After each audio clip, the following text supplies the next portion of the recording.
ngrusak pirang desa ing Pati. Udan deres sing terus-terusan nganti pirang-pirang jam ndadekake kali mluber lan ngenangi pemukiman warga.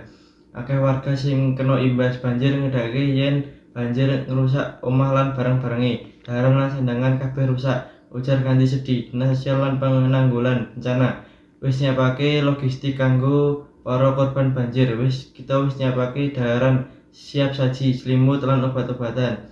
Warga diimbau supaya tetep hati-hati lan waspada amarga cuaca ekstrim lan bakal terus ana. Yen ana tanda-tanda bahaya langsung ngungsi menyang papan sing luwih aman. Wis.